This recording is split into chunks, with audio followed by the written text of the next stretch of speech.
Menjadi seorang ayah bukanlah sekedar status atau sesuatu yang terjadi begitu saja. Menjadi seorang ayah adalah tanggung jawab besar yang menentukan masa depan generasi berikutnya.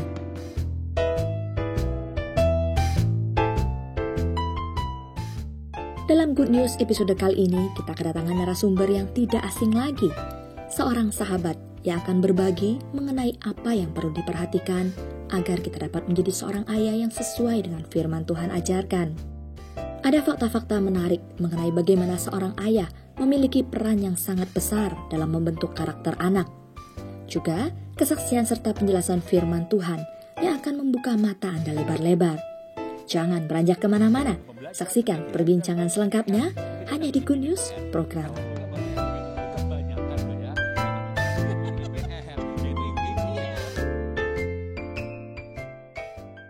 Dan kemudian Pak, kita tahu juga bahwa menjadi seorang ayah itu kan konsekuensi daripada sebuah hubungan nih. Hubungan baik yang direncanakan dengan baik atau positif atau hidup yang morat-marit terus kemudian punya anak gitu kan. Nah ini kalau misalnya yang direncanakan aja itu susahnya bukan main, apalagi yang kalau kayak gini nih. Ini menurut Bapak gimana pandangan daripada orang-orang yang maaf nih hidupnya kayak gini nih Pak? Karena ada orang yang sekarang ini nggak pengen punya anak gitu kan, jadi nggak ibu nggak ayah juga sebenarnya, begitu punya anak tuh kayak gangguan gitu, beban atau gangguan.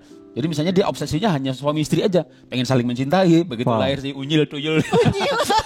Ini di tengah cindil setiap malam di tengah-tengah mengganggu gitu kan. Jadi anak bisa gangguan gitu kan, atau anak bisa beban. Jadi kalau orang obsesinya misalnya pengen cantik, pengen langsing kalau wanita, jadi begitu hamil aja udah mulai aduh aku gemuk nih, ya hamil pasti gemuk lah gitu kan. Jadi dalam kandungan dalam kandungan udah menolak gitu. Jadi dia tidak punya obsesi menjadi ibu ataupun ayah. Nah ini kan tapi pasti bisa diperbaikin sih kalau kita mau. Apa benar Pak kalau kecerdasan itu seringkali masyarakat bilang nurun dari DNA ibunya, sedangkan kalau perilaku itu dari DNA bapaknya. Menurut Bapak bagaimana? Nah begini ya, jadi kan sering orang bilang begini, wih anaknya pinter-pinter nih, wah ini ibunya siapa? Gitu. Anaknya bandel, kurang ngajar, malas mandi, bapaknya siapa? Iya. Secara ilmiah saya sebut 50% benar. Kenapa 50% benar? Memang jurnalnya banyak. Jadi banyak penelitian yang melaporkan bahwa kecerdasan itu mitokondria atau kromosom atau lebih gampangnya DNA ibu. Sedangkan perilaku itu DNA ayah. Nah itu benar gitu ya. Tapi kalau bicara kebenaran itu kan firman. Cukup menarik juga loh. Firman Tuhan berkata begini. Jadi waktu Adam punya anak, menurut rupa dan gambarnya dikasih nama Set. Rupa itu dari damah itu darah itu nyawa itu perilaku. Lalu begitu rupa itu tesal itu fisik, itu bisa otak juga. Jadi bisa kecerdasan dari ayah ada betulnya, perilaku juga betulnya. Lalu kalau kita ingat ayat-ayat yang lain, misalnya kayak ada Tubal Kain, Yabal, itu disebut bapak segala orang yang beternak atau kecerdasan natural intelligence. Lalu bapak atas segala orang yang berpandai main kecapi dan gambus. Boleh katakan itu ayah dari orang-orang yang punya musical intelligence. Lalu ada lagi misalnya siapa lagi ayah dari segala orang yang pandai memahat, mematung. Itu menurut saya kinesthetic intelligence, motorik halus. Ini dibutuhkan untuk jadi seorang dokter gigi misalnya gitu ya.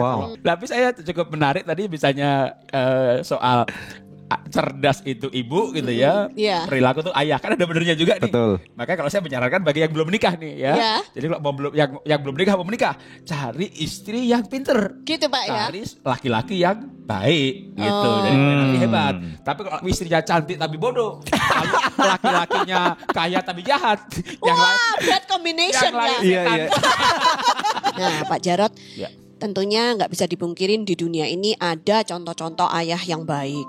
Tapi banyak juga contoh-contoh ayah yang buruk gitu kan ya. Nah ini kalau menurut Pak Jarot gimana sih? Kenapa seorang ayah itu bisa disebut baik atau buruk? Tergantung dari apa? Yang pasti dari perilaku sebenarnya ya. Karena kalau misalnya pinter atau hebat kan nggak semuanya bisa. Nggak semua jadi ayah yang hebat, ayah yang pinter, ayah yang kaya. Tapi semua orang pasti bisa jadi ayah yang baik kalau dia mau. Karena baik itu kan hati. Hati kan di tangan kita. Gitu kan? Ya, keputusan ya. Ya, jadi kalau kita mau jadi ayah yang baik, lalu kita belajar berperilaku baik, karena perilaku ayah akan diwariskan kepada anak. Misalnya kalau di Alkitab ada lagi tuh, misalnya kayak Yoas hidup takut akan Tuhan persis seperti ayahnya. Yeah. Lalu Yosia hidup tepat seperti ayahnya. Amasya hidup takut akan Tuhan tepat seperti ayahnya. Jadi tepat seperti ayahnya. Itu karena semuanya, ayahnya ikut mendidik anak-anaknya gitu atau termasuk ada beberapa raja-raja Israel yang jahat sekali seperti ayahnya. Iya juga benar. Ada Manase, anak dari Ahab misalnya. Itu anaknya juga begitu. Itu diceritakan kan ayah anak gitu, bukan ibu jahat lalu anak gitu. Jadi memang perilaku itu ayah gitu kuat sekali. Halo teman-teman sekalian, saya percaya bahwa video yang baru saja Anda saksikan sudah menjadi berkat buat Anda. Dan saya secara pribadi berharap bahwa setiap tayangan baik berupa Good News Program ataupun penjabaran firman Tuhan atau hal-hal lain yang Anda saksikan itu pasti akan menjadi berkat buat setiap kehidupan Anda. 2 hal yang saya ajak Anda, yang pertama, mari subscribe dalam channel Anugerah Ministries supaya setiap tayangan-tayangan baru ini akan Anda ketahui, ada gambar lonceng, jangan lupa untuk pencet sekaligus supaya setiap tayangan baru Anda akan mendapatkan notifikasi. Kemudian yang kedua, Anda pun dapat menjadi berkat bersama dengan kami. Anda dapat klik di sebelah kiri saya sehingga Anda dapat berpartner bersama dengan kami. Setiap dukungan Anda ini akan memastikan bahwa kita pun akan tetap dapat menjadi instrumen dan menjadi berkat bersama dengan Anda untuk melebarkan kerajaan surga. Terima kasih, Tuhan memberkati.